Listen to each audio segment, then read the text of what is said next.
De onde viemos? Para onde vamos? Por que estamos aqui? Há milênios, essas perguntas intrigam a humanidade e antes de temer as possíveis respostas ou se angustiar pela ausência de algumas delas, devemos entender que perguntar é um dom, uma arte que só o ser humano possui em meio a todos os seres que vivem nesse planeta. E esta talvez seja uma das principais peculiaridades que nos separam dos animais. Albert Einstein costumava dizer que a arte de formular perguntas talvez é mais importante que a de oferecer respostas. São as perguntas simples que só uma criança consegue fazer, que depois de feitas, conseguem trazer uma nova luz a muitas de nossas perplexidades existenciais. Diz o velho ditado, quem procura, acha. Este é realmente um pensamento popular verdadeiro. Quem procura alguma coisa com afinco, determinação, perseverança e usa dos meios disponíveis para que a busca o leve ao sucesso, com certeza achará o que está procurando.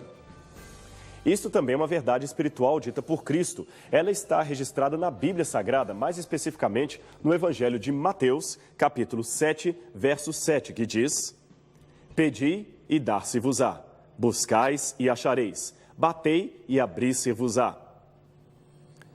E por ser uma verdade espiritual, temos muito a aprender com ela no que diz respeito à sede pelo conhecimento. E de todas as perguntas mundiais há milênios formuladas, está a indagação de onde viemos. A busca pelas circunstâncias reais que resultaram no surgimento da raça humana parece motivar o intelecto de muitos racionais dos tempos modernos. E o tipo de resposta que se der a esta questão pode determinar o rumo filosófico da maioria de nossos conceitos. No programa de hoje, vamos conhecer um pouco acerca da mais famosa proposta sobre a origem da humanidade, a saber, a teoria da evolução das espécies. Muitos erroneamente acreditam que Charles Darwin foi o pai do conceito da evolução, ou o primeiro a propor que o homem evoluiu a partir de formas primatas que o antecederam. Mas isto não é verdade. Já bem antes dele, seu avô Erasmo Darwin fora um famoso evolucionista cujas obras sobre o assunto haviam sido traduzidas para vários idiomas. Na verdade, é possível encontrar sugestões da ideia evolucionista já nos monumentos gregos, babilônicos e egípcios da antiguidade. 4 séculos antes do nascimento de Cristo, o filósofo grego Empédocles supôs que o universo estava em estado de desenvolvimento gradual, afetando tanto a seres vivos quanto a matéria inanimada. Acreditando numa espécie de naturalismo pré-socrático, ele esboçou o que podemos citar como sendo os primeiros passos rumo ao futuro pensamento teórico evolucionista. Sobrevivente é aquele que está melhor capacitado. E isto foi aproximadamente 2.460 anos antes de Darwin. Até a segunda metade do século XVIII, a maioria das pessoas consideravam que as espécies, uma vez surgidas, se mantiveram inalteradas ao longo do tempo, ou seja, nunca se modificaram desde a criação do mundo até os dias de hoje. Para os que criam na Bíblia, isso equivalia a dizer que os animais estão hoje na exata forma e variedade que tinham quando Deus os criou no Jardim do Éden, que não sofreram qualquer alteração ao longo dos anos. Essa conclusão era o resultado de uma leitura errônea de Gênesis, capítulo 1, verso 12, que diz que quando Deus criou cada animal, o fez segundo a sua espécie. Para eles, isso significava inalterabilidade dentro da espécie, e sendo assim, qualquer ideia de mudança, por exemplo, de um urso original, cuja espécie se adaptou, fazendo surgir novos tipos de urso-panda, polar, etc., seria contrária à palavra de Deus. Mas o fato é que a Bíblia, em canto algum, nega a possibilidade de variação dentro das espécies. Esta interpretação é chamada de hipótese fixista e ela é hoje descartada pela maioria dos especialistas em biologia do mundo inteiro. Mas, naquela época, era largamente aceita. A partir, porém, do começo do século XIX, alguns especialistas passaram a defender a ideia de uma hipótese evolucionista ou transformista que considera as espécies atuais como resultado de lentas e sucessivas transformações sofridas ao longo de suas gerações. E cabe aqui um esclarecimento. O conceito de espécie é bastante complexo até hoje entre os biólogos e naturalistas. Por mais de 2 séculos, eles buscaram um consenso que até hoje não parece ter sido atingido. A definição pode parecer simples, mas não é. A princípio, um pardal é diferente de um cachorro e um gato é diferente de um peixe. Por isso dizemos que são de espécies diferentes. Mas quando a diferença é entre um urso polar e um urso asiático, a coisa se torna mais complicada. Como diferenciar, então, um pinguim real de um pinguim marroquino? Ou ainda, de um lince canadense e um lince europeu? Seriam esses animais da mesma espécie, do mesmo gênero ou apenas da mesma família? O problema é que alguns biólogos veem diferenças importantes entre esses animais, o que desaprovaria dizer que são da mesma espécie. Outros, porém, não veem diferença alguma. Assim, para se evitar maiores celeumas, as espécies são definidas apenas com base nas suas características físicas e também na sua capacidade de reprodução, é o que é chamado de isolamento reprodutivo. E isso tem uma implicação muito importante. É que, embora a Terra esteja repleta de espécies que se interagem de inúmeras maneiras, elas estão biologicamente separadas umas das outras. E esta é uma boa argumentação contra a origem comum das espécies defendida pelo evolucionismo. Deus já criou as ordens separadas, mas com capacidade de produzirem alterações entre si. Em meados do quarto século a.C., Aristóteles já havia cunhado uma teoria que ele mesmo chamava de a escada da natureza. Na sua base estariam os seres inanimados. Em seguida viriam as formas mais baixas ou imperfeitas, como plantas, flores e medusas. Acima estariam os organismos mais elevados, como peixes e baleias. Depois viriam os pássaros, os mamíferos e, por último, no topo, o homem. Essa escada de Aristóteles influenciou o pensamento ocidental até por volta de 1800. Havia, porém, algo que os seguidores da teoria de Darwin nunca iriam aceitar. É que, para Aristóteles, na escada natural, cada coisa era fixa firmemente no seu lugar, não havendo possibilidade alguma para permutas de um degrau para o outro.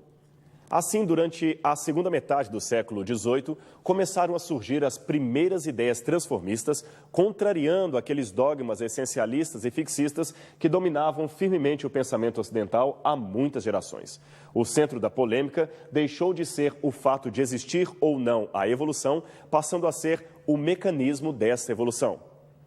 Duas novas áreas de conhecimento vieram revolucionar a visão da ciência relativamente ao mecanismo de transformação ou de formação das espécies. A primeira seria a sistemática, que procuraria organizar as formas em grupos aproximadamente específicos. E a segunda, um novo conceito de espécie que advogava a possibilidade antifixista de uma espécie vir lentamente se modificando ao longo dos anos até chegar a esta forma final que conhecemos. Foi tão extraordinário o desenvolvimento científico do século XVIII que o botânico sueco Carl von Linné estabeleceu o sistema hierárquico de classificação dos organismos que ainda hoje é usado. Seu imenso catálogo, denominado Sistema da Natureza, começou como um pequeno folheto e, depois de anos de estudo, passou a compor vários volumes. O curioso é que Linné era um crente fervoroso das Escrituras e, originalmente, seus estudos eram uma tentativa de refletir o plano divino da criação e demonstrar a organização de Deus.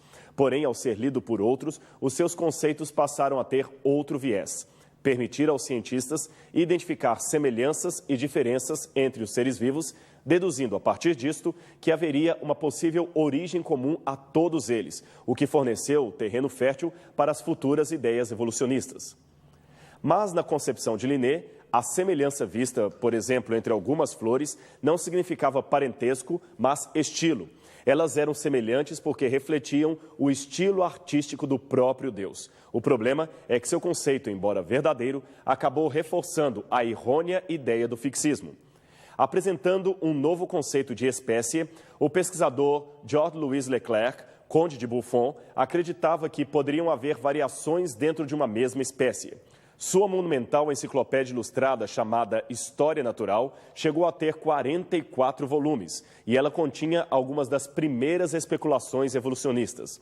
Os 3 primeiros volumes saíram em 1794. Quando Buffon morreu, mais de 32 volumes já haviam sido publicados. Os 9 últimos saíram apenas após a sua morte. Ele apresentou um conceito novo de espécie como sendo unidades isoladas com capacidade de reprodução e transformação entre si mesmas. No 4º volume de sua obra, ele especulou abertamente sobre a possibilidade de espécies muito similares terem se originado de um mesmo ancestral. O próximo passo nessa jornada foi o desenvolvimento da paleontologia. Afinal, não raro havia o achado de fósseis, tanto por especialistas quanto por leigos. E esses estranhos animais encrostados em pedra sempre intrigaram as pessoas e também foram sempre envolvidos em mistérios. Na Idade Média, pensou-se que eram restos de dragões, obras de demônios ou um tipo de seres vivos criados por alguma força do inferno para enganar os homens. No século XVIII, porém, o estudo desses animais em pedra, reconhecidos então como fósseis, tomou ares de maior cientificismo e revelou a presença de espécies distintas em cada extrato geológico, espécies que não existiam na atualidade, contrariando assim a imutabilidade defendida pelo fixismo e abrindo margem para uma grande extinção em massa ocorrida em algum canto do passado. Em 1799, o naturalista Georges Cuvier, que também confessava crer no relato contido nas Escrituras, tomou a história bíblica do dilúvio como base para propor uma nova teoria, a hipótese do catastrofismo, que considerava o dilúvio bíblico como uma ocorrência múltipla e localizada. Para ele, foi uma série de cataclismos locais sucessivos, tais como glaciações, dilúvios, terremotos, etc., que teriam aniquilado as formas de vida pré-existentes em determinadas zonas geológicas, sobrevivendo a cada um desses cataclismos um novo povoamento com novas espécies vindas de outros locais. Deste modo, ele explicava a descontinuidade entre os estratos geológicos. Seguidores de Cuvier levaram sua teoria ao extremo ao acreditarem numa espécie de sequência de catástrofes globais que teriam destruído a totalidade das espécies da Terra, sendo depois repostas por novos atos da criação divina. Essa teoria, portanto, tenta encontrar um meio termo entre o fixismo, que considera correto, e as evidências fósseis encontradas. É uma ideia também bastante equivocada, que precisou ser revista, mas merece ser mencionada devido ao seu destaque na história do evolucionismo.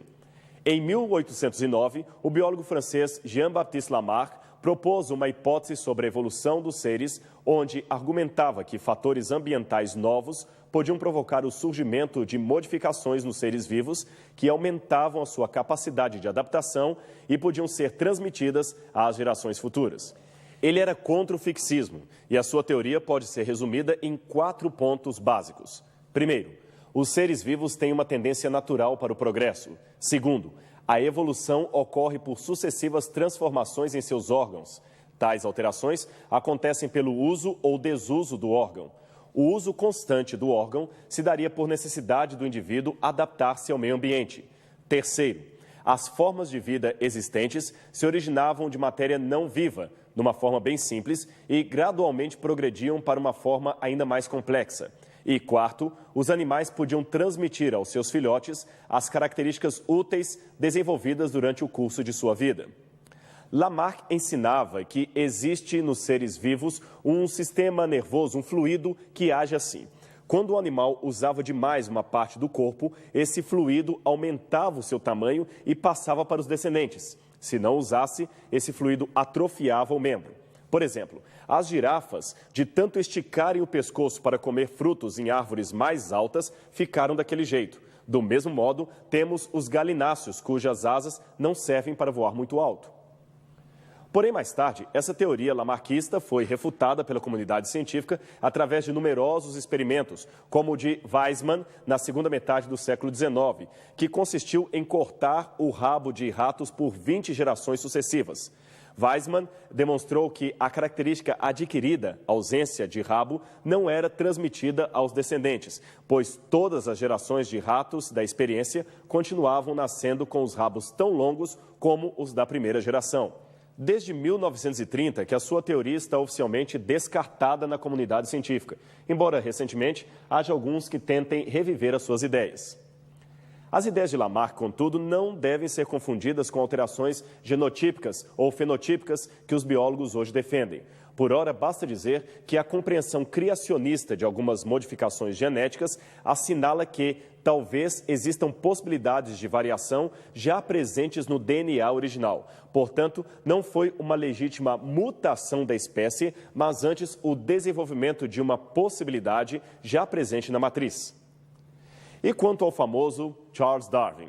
Bem, a sua contribuição para a teoria do evolucionismo foi significativamente marcante devido aos seus argumentos apresentados em 1859 na obra inicialmente intitulada Sobre a Origem das Espécies, onde propôs que as modificações adaptativas das espécies são determinadas pelo mecanismo da seleção natural, ou seja, da sobrevivência dos mais aptos, termo este criado por Herbert Spencer e citado a partir da 5ª edição da obra. Era esse processo que resultava no surgimento de novas espécies e na extinção de outras. A teoria evolucionista de Darwin, ou darwinismo, causou grande impacto na sociedade inglesa e americana. E, apesar da falta de provas conclusivas e também de alguns questionamentos teóricos, ela foi aceita como a melhor explicação para a origem de inúmeras espécies de organismos vivos que hoje conhecemos.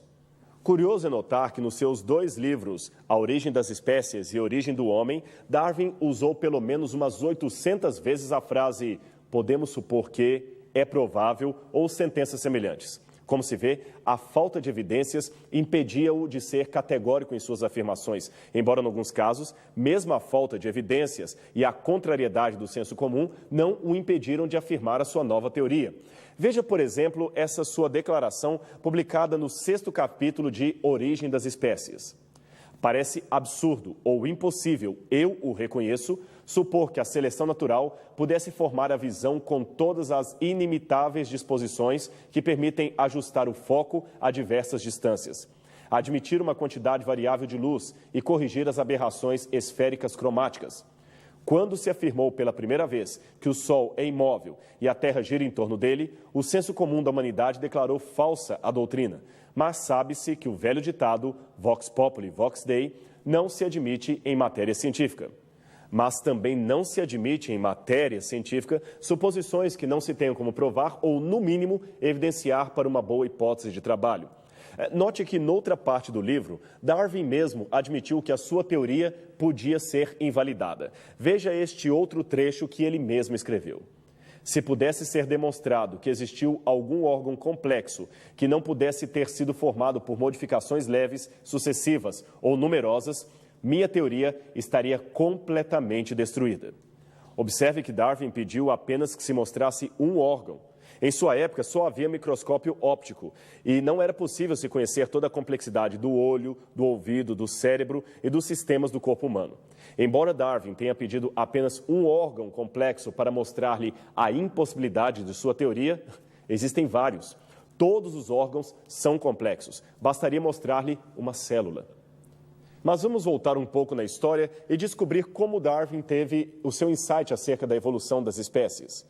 Foi nessa escola em Edimburgo que Darwin começou seus estudos de medicina no ano de 1825, com apenas 16 anos de idade. Abandonando o curso, transferiu-se para Cambridge, onde iniciou o estudo de teologia, conforme o desejo do pai. Em 1831, abandonando mais uma vez a carreira estudantil, Darwin entrou a bordo do navio HMS Beagle e partiu para uma expedição de naturalistas numa viagem de estudo em alguns países da América do Sul, notadamente o Brasil e as ilhas do Pacífico. Foram 5 anos de excursão a bordo do navio e Darwin tinha em torno de 22 anos. Durante todo o trajeto, ele fez observações e coletou espécimes.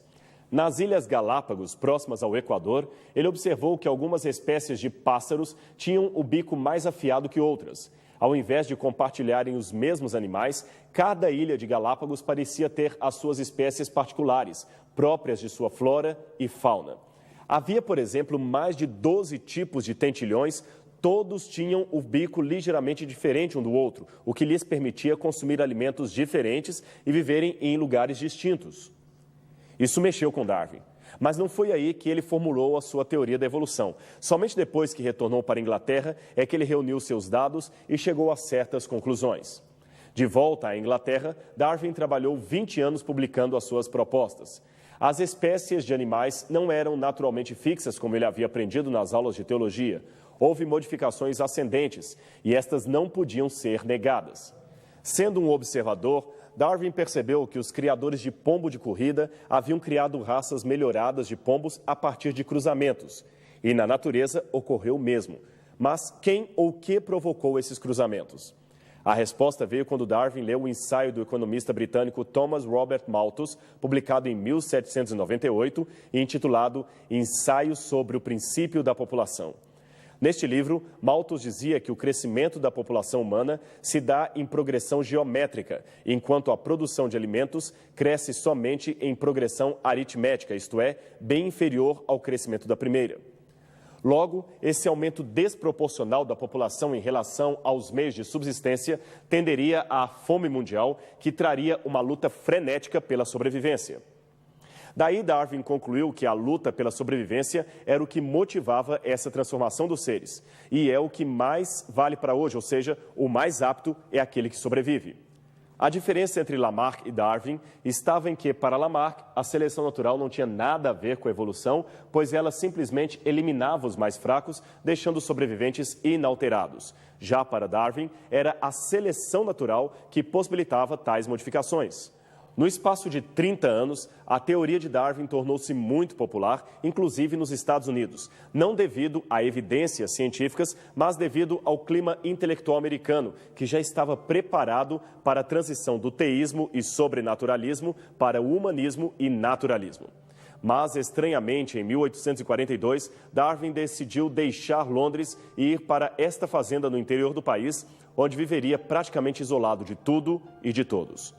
Alguns pensam que ele estava apenas procurando um lugar mais adequado para o seu repouso, enquanto outros pensam que estava sofrendo de depressão por alguma razão ainda inconclusa. Ora, não poderia também ser isso o resultado mental de se proclamar uma teoria que negue a existência de um Criador? É difícil ser dogmático.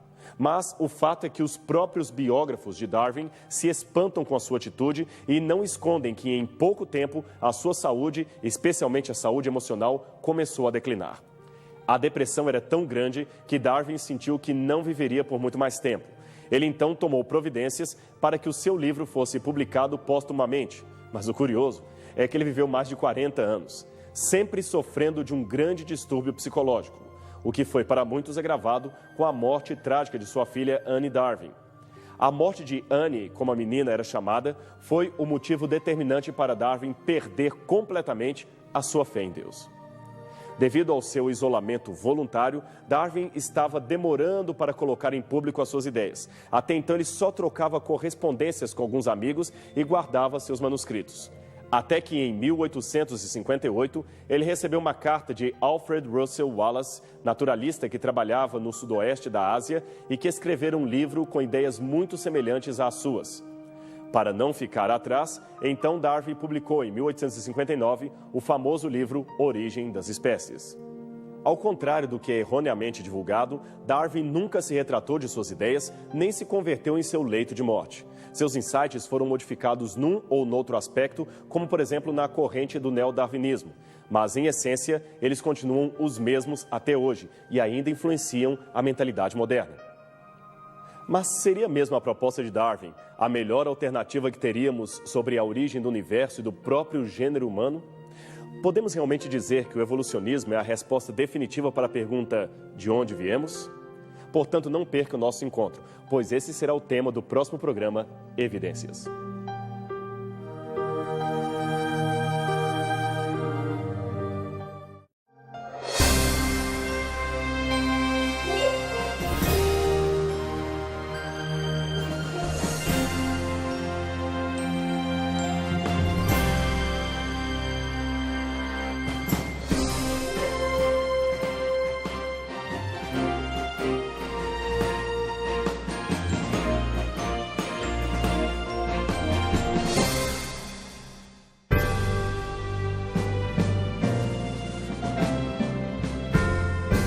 No programa Evidências anterior, iniciamos uma jornada pelas ideias quanto à origem da vida e você viu a primeira parte da história da teoria evolucionista de Charles Robert Darwin.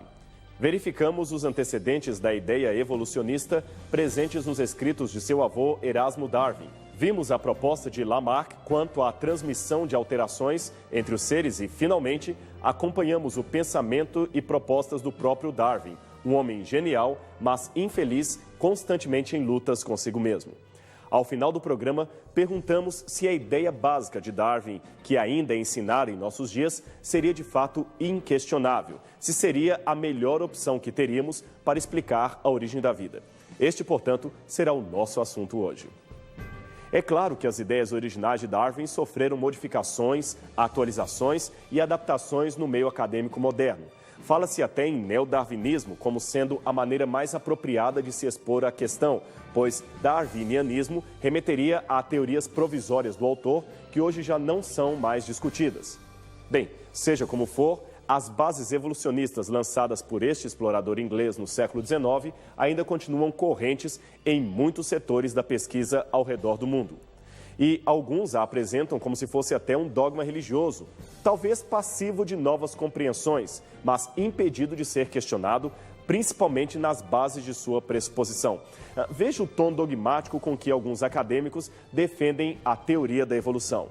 Sir Julian Huxley, neto do famoso evolucionista Thomas Henry Huxley, que fora amigo pessoal e colaborador de Charles Darwin. Ele declarou o seguinte por ocasião do centenário do livro A Origem das Espécies. O primeiro ponto a destacar com relação à teoria de Darwin é que ela não é apenas uma teoria, mas um fato. Nenhum cientista sério poderia negar o fato de que a evolução ocorrera. Seria como negar que a Terra gira em torno do Sol. Richard B. Goldsmith, professor da Universidade de Berkeley, na Califórnia, declarou na revista American Scientist que a evolução do mundo vegetal e animal é considerada por aqueles com capacidade de discernimento um fato do qual não há necessidade de provas adicionais. O geneticista da Universidade de Colômbia, Theodosius Dobzhansky, em seu livro A Genética e a Origem da Vida, escreveu: dentre a presente geração, nenhuma pessoa bem informada pode admitir qualquer dúvida acerca da validade da teoria da evolução no que diz respeito ao fato dela ter ocorrido. E, por fim, temos a declaração do famoso Dr. Richard Low, professor de paleontologia em Yale, que aqui aparece em uma capa da edição de 1925 da revista Time. Ele diz: desde os dias de Darwin, a evolução tem sido mais e mais aceita pelo público em geral. Os mais informados e os pensadores de hoje não têm a menor dúvida de que a evolução é o único meio lógico de entender e interpretar a criação. Conquanto não se tenha certeza quanto ao seu modus operandi, podemos estar seguros de que o grande processo tem estado de acordo com as grandes leis naturais, algumas das quais são ainda desconhecidas ou talvez incognoscíveis. Apesar de serem declarações fortes, feitas por acadêmicos de renome, essas afirmações não estão isentas de questionamentos. Veja, por exemplo, como é procedente a seguinte observação feita a esta última declaração de Richard Low. Então, os biólogos continuam seguros da evolução. Mas alguém pode ser tentado a perguntar: se algumas das grandes leis naturais são ainda desconhecidas, como podemos saber o que há nelas para se afirmar que a evolução está de acordo com essas leis? E se algumas são provavelmente incognoscíveis, como podemos saber que são lógicas? Quem fez essas observações foi nada mais nada menos que o químico Anton Stanley, e ele a escreveu no seu best-seller Science is a Sacred Cow. A ciência é uma vaca sagrada. Como o próprio nome diz, o livro, publicado originalmente em 1950, foi uma crítica àqueles cientistas que, devido à sua formação acadêmica, sentiam-se superiores aos demais intelectos, fazendo-se, inclusive, afirmações dogmáticas sobre aquilo que não haviam conseguido provar. Era realmente um livro polêmico, mas saiba que até o próprio Albert Einstein fez elogios e recomendações à leitura desse material. Mas nem todos os evolucionistas são assim tão dogmáticos em suas declarações. Alguns deles, de modo estranhamente sincero, abrem bastante espaço para alimentar dúvidas quanto ao modelo de Darwin. Horácio H. Newman, por exemplo, foi um zoologista da Universidade de Chicago que chegou a declarar que apenas os ignorantes, dogmáticos e os debilitados conseguem imaginar uma alternativa de crença além da evolução. Mas veja o que ele mesmo foi obrigado posteriormente a admitir. Relutante como possa ser ter de admiti-lo, a honestidade compele o evolucionista a admitir que não há nenhuma prova absoluta da evolução orgânica. Isso está em seu livro Evolution, Genetics and Eugenics, publicado em 1932. Até um famoso professor de Harvard, Ernest Mayr, também admitiu: O fato da teoria sintética evolucionária ser tão universalmente aceita não é uma prova de sua exatidão. A teoria básica é, em muitas diferentes instâncias, dificilmente mais que um postulado. Apenas uma observação. Postulado quer dizer uma suposição assumida sem qualquer prova que a evidencie. Veja agora alguns trechos do prefácio do livro Origem das Espécies, edição comemorativa dos 100 anos, escrito pelo famoso entomologista Sir W. R. Thompson, diretor do Commonwealth Instituto de Biologia e Controle de Ottawa, no Canadá. Como bem sabemos, existe uma grande divergência de opinião entre os biólogos, não apenas acerca das causas da evolução, mas inclusive acerca do seu processo atual. Esta divergência existe porque as evidências são insatisfatórias e não permitem uma conclusão acertada. Seria, pois, apropriado chamar a atenção do público leigo para as discordâncias acerca da evolução. Contudo, recentes declarações de alguns evolucionistas dão a entender que eles defendem esta irracional posição. Tal situação de manter o crédito perante o público pela supressão do criticismo e a omissão das dificuldades é anormal e indesejável na ciência. E são muitos os cientistas, mesmo não religiosos, que afirmam categoricamente não acreditar nos postulados evolucionistas do neodarwinismo. Aliás, você já ouviu falar do movimento chamado Dissidência Científica de Darwin? Trata-se de um movimento mundial inaugurado em 2001 pelo Instituto Discovery dos Estados Unidos, que reúne centenas de cientistas do mundo inteiro, dos mais diferentes países e categorias, mas que afirmam unanimemente, sem dificuldade alguma, a sua discordância pública da teoria do evolucionismo. A lista dos afiliados, atualizada anualmente, já possui mais de 700 cientistas, todos com doutorados na área de química, física, biologia, medicina e áreas afins, que publicamente declaram o seguinte: nós somos céticos em relação às alegações de que as mutações aleatórias e a seleção natural podem ser responsáveis pela complexidade da vida. Seria importante que se encorajasse um estudo mais minucioso das evidências apresentadas em favor da teoria darwinista. As frases são simples e diretas, e talvez seja isto que preocupa muitos evolucionistas, é que pessoas, mesmo leigas, de imediato podem compreender aquilo que está sendo dito, aquilo que estes cientistas estão corajosamente apoiando, e a razão disto é também muito importante. A publicação desta lista na internet incomodou tanto que a reação foi imediata. Em 2006, por exemplo, o escritor de ciências do jornal The New York Times, Ken Chiang, escreveu um artigo argumentando que poucos biólogos, mas muitos evangélicos, haviam assinado a petição contrária a Darwin. Mas a sua acusação acabou revelando-se como falsa. O Instituto Discovery não tem ligação alguma com qualquer religião e mais de 70% dos cientistas afiliados no movimento não possuem qualquer religião e grande parte deles nem se dizem criacionistas. A sua discordância, portanto, não é motivada por fatores religiosos, mas pelo simples fato de admitirem profissionalmente que o evolucionismo é uma teoria repleta de problemas científicos. Dentre os signatários da lista estão muitos professores ou pesquisadores em importantes universidades e instituições de pesquisa ao redor do mundo, tais como o Instituto de Tecnologia de Massachusetts, o Instituto Smithsoniano de Washington, a Universidade de Cambridge, a Universidade da Califórnia, em Los Angeles, a Universidade da Califórnia, em Berkeley, a Universidade de Princeton, a Universidade da Pensilvânia, a Universidade Estadual de Ohio, a Universidade da Geórgia e a Universidade de Washington.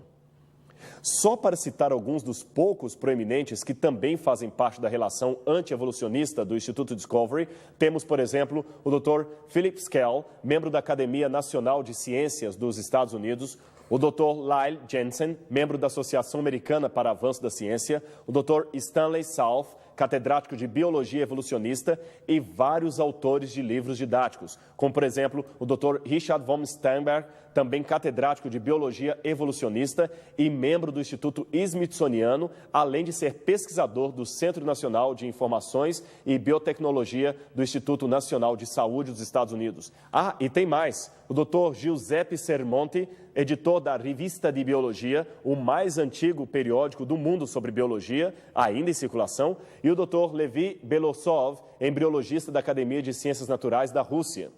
Viu como o evolucionismo está longe de ser um consenso?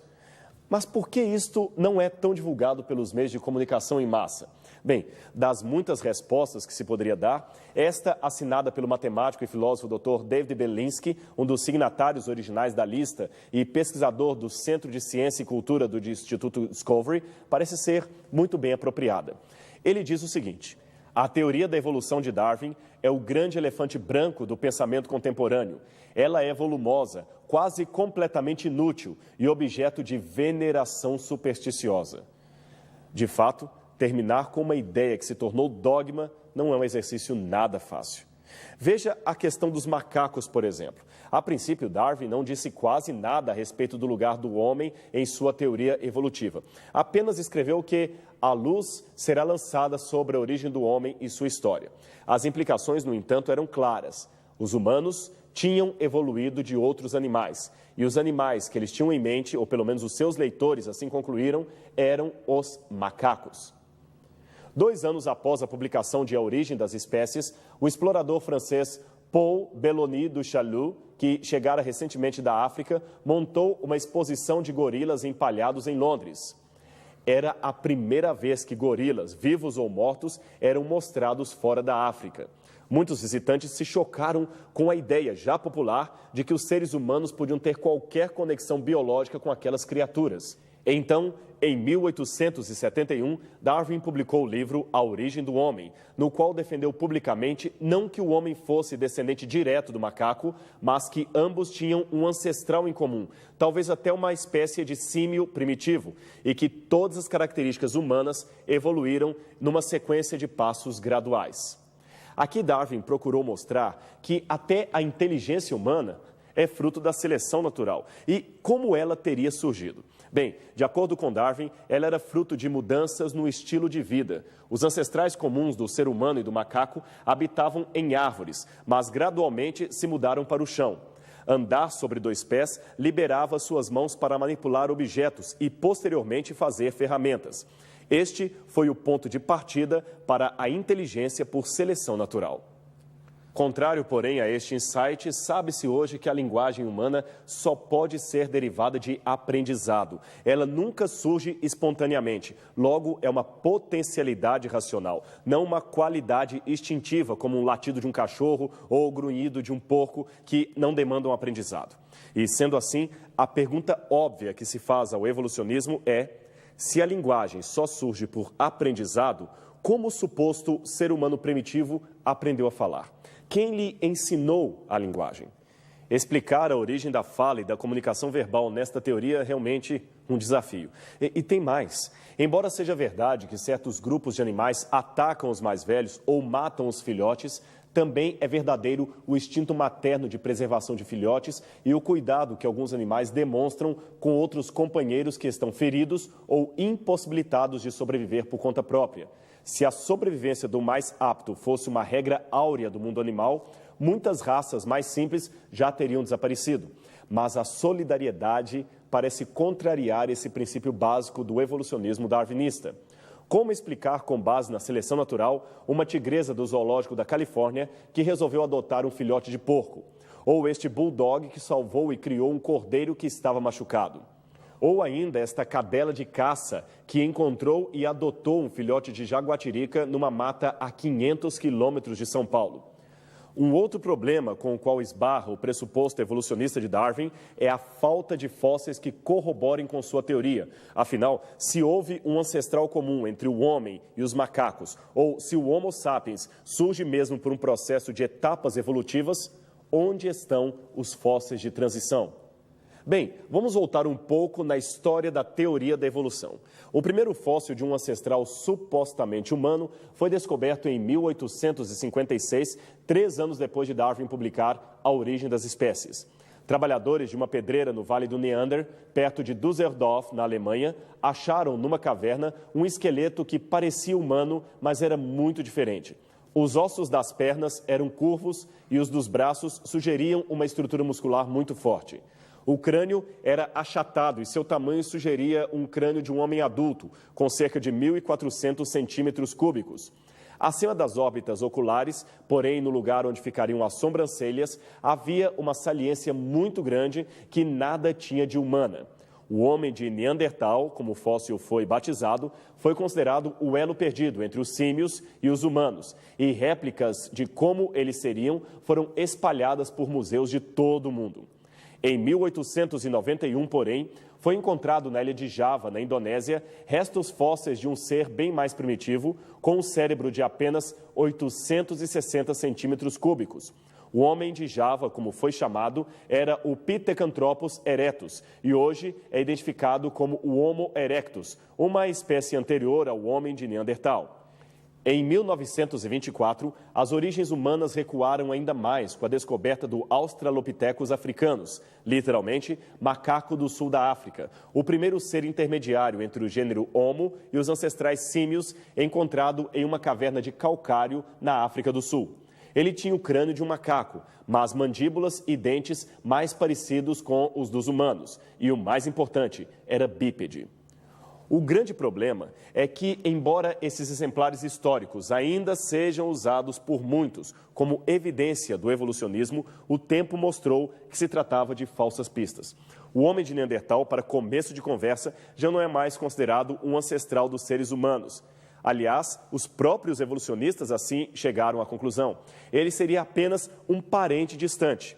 Segundo estudos feitos por uma junta de cientistas alemães, americanos e franceses, a partir do DNA mitocondrial, os fósseis encontrados na Bélgica descartam a ideia de que os neandertais pertenceriam de fato à linhagem humana.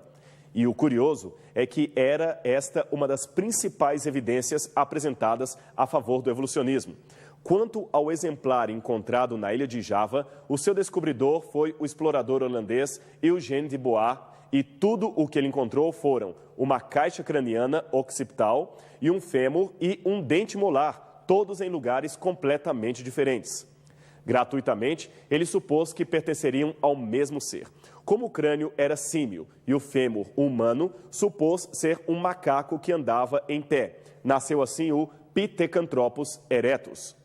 O estranho é que Eugène de Bois não permitia mais ninguém examinar os fósseis. Somente 35 anos depois, o Dr. Herdlicka, do Instituto Smithsoniano, foi examinar o achado e se espantou com a pobreza das evidências.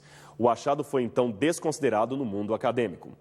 No início do século XX, estes 3 geólogos, sendo o do centro famoso Charles Dawson, encontraram no sul da Inglaterra o que seria um crânio humano perto de um maxilar semelhante ao de um macaco.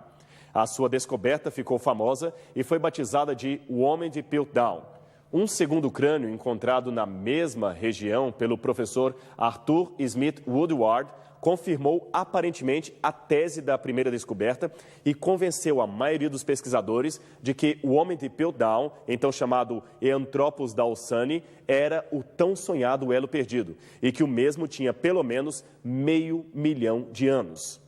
Testes, porém, feitos a partir de 1950, mostraram que o crânio, datado em centenas de milhares de anos, era, na verdade, o crânio de um homem moderno. E o maxilar nada tinha a ver com o crânio. Era apenas a mandíbula de um macaco e esta era tão velha quanto o ano de sua descoberta. Tudo não passava de uma trapaça. Muitos também foram levados a crer que os embriões de seres humanos e de animais passavam por vários estágios evolutivos, recapitulando o próprio processo da evolução. Para evidenciar o seu parentesco, dispuseram-se fotos que aparentemente comprovariam que embriões de seres humanos, galinhas, peixes e macacos eram de fato muito similares. Esta ideia, então classificada como lei biogenética, foi cunhada por volta de 1860 pelo médico alemão Ernest Haeckel, um dos principais aliados de Darwin, juntamente com Huxley. Ele dizia que a ontogenia recapitula a filogenia, ou seja, a recapitulação embriológica. A sua tese era de que um organismo em estado embrionário recapitularia os traços evolutivos da natureza e se pareceria tremendamente com outro, evidenciando assim a sua origem comum. Uma vez que Haeckel também era versado artista, veja aqui o quadro que ele mesmo desenhou e apresentava em seus debates contra o criacionismo. Note como os embriões de um ser humano se parecem com os de um porco, de um peixe, de uma salamandra e de outros animais que perfazem o desenho. O argumento evolucionista era quase irretorquível, não fosse um pequeno detalhe. Tudo, novamente, não passava de uma fraude. Quem descobriu inicialmente a farsa foi o Dr. Hittmeyer, professor de Zoologia e Anatomia Comparada da Universidade de Basileia, em 1868. Ele e outro cientista de Leipzig, o Dr. Wilhelm, mostraram que os desenhos de Haeckel foram uma modificação fraudulenta de outros originais. Uma das grandes incógnitas do evolucionismo moderno está no fato de que, mesmo sendo hoje largamente reconhecido que os desenhos de Haeckel foram fraudados, o seu esquema continua sendo ensinado em livros de biologia estudados em todo o mundo. Eu tenho aqui algo para mostrar a você. Trata-se da réplica de um fóssil que, por anos, serviu de argumento ao evolucionismo. É o Archaeopteryx, mas, nesse caso, não se trata de uma fraude, e sim de uma má compreensão dos fatos. É que ele tinha garras nas asas, dentes no bico e cauda acima do normal, além de ser coberto de penas. Julgavam, com base nisto, que seria um réptil de asas, logo um legítimo exemplar de um elo perdido, isto é, de um ser que seria meio réptil, meio ave. Na época em que o fóssil apareceu, evolucionistas argumentavam que ele era o elo perdido e criacionistas contra-argumentavam que os avestruzes, até hoje, também possuem garras nas asas e os gansos dentes no bico e nem por isso deixavam de ser apenas aves. O problema é que, quando encontraram os primeiros fósseis do Archaeopteryx em 1850, esses estavam bastante incompletos. Devido à semelhança de seus ossos com os desse dinossauro chamado Compsognathus, confundiram-no com o suposto lagarto emplumado, que hoje estaria extinto. Numa segunda tentativa, classificaram-no como sendo um Pterodactylus, mas isto também estava errado. Hoje, sabe-se finalmente que se tratava apenas de uma ave e nada mais. Mas um engano pior do que este aconteceu em 1922 e envolveu nada mais, nada menos que o respeitadíssimo paleontólogo Dr. Henry Fairfield Osborn, que aqui aparece junto a 2 outros cientistas no escritório do Museu de História Natural de Nova York. É que o Dr. Osborn recebeu naquela data um dente fóssil que foi encontrado nos depósitos do Pleoceno, no estado do Nebraska. Osborn era, na época, o diretor do Museu Americano de História Natural e, encantado, proclamou que o dente possuía características do homem e do chimpanzé, portanto seria um ancestral comum a ambos. Vários cientistas de renome apoiaram o paleontólogo que chegou a publicar no Jornal de Notícias Ilustradas de Londres o desenho de como seria o dono do dente e a sua fêmea, então tecnicamente chamados de Hesperopithecus. Este dente suscitou debates e, num deles, o mesmo foi mostrado como sendo uma prova cabal e irrefutável da ascendência animal do homem.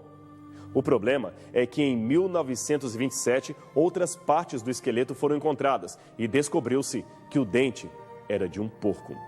Hoje, o mesmo museu mostra orgulhosamente a reconstrução em resina de Lucy, uma Australopithecus que, segundo supõe-se, seria a verdadeira ancestral da raça humana. Mas seu esqueleto também está fragmentado. E já existem vozes como a do antropólogo Michel Cremo, autor do livro Hidden History of the Human Race, A História Secreta da Raça Humana, que discordam da interpretação de Lucy como legítima ancestral humana. Bem, para quem sabe ler, um pingo é letra. Esperamos que estes exemplos o levem a uma visão mais crítica daquilo que comumente se diz. E, aliás, é por estas e outras razões que muitos acadêmicos de renome ainda preferem a velha máxima bíblica sobre as origens. Aquela que diz, no princípio, criou Deus os céus e a terra. A certeza de que temos um Criador que nos ama e que dá um sentido à história ainda é, e sempre será, a melhor das alternativas quanto à origem e o futuro da humanidade.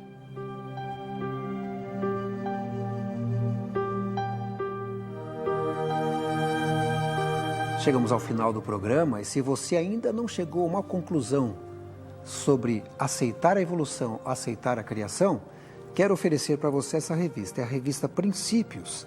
E aqui aparece, entre outras coisas, a ciência dos princípios. Existe um capítulo dedicado justamente a este pensamento. Um dos capítulos diz assim, é uma pergunta: ciência e Deus combina. E aqui aparecem diversos pensadores, entre eles Louis Pasteur, Leonardo da Vinci, Copérnico, Isaac Newton e tantos outros mais, o seu pensamento sobre esses assuntos. Também traz aqui o pensamento de Darwin, obviamente, e o pensamento criacionista.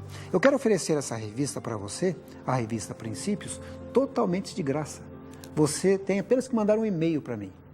O e-mail é evidencias@novotempo.org.br. Coloque o seu nome, seu endereço postal, para que a gente envie para você totalmente de graça essa revista, a revista Princípios. Quem sabe você, ao lê-la, vai tomar a sua decisão. Próxima semana a gente volta com mais um programa Evidências, sempre em busca de fatos que comprovam a veracidade da Bíblia Sagrada. Até lá.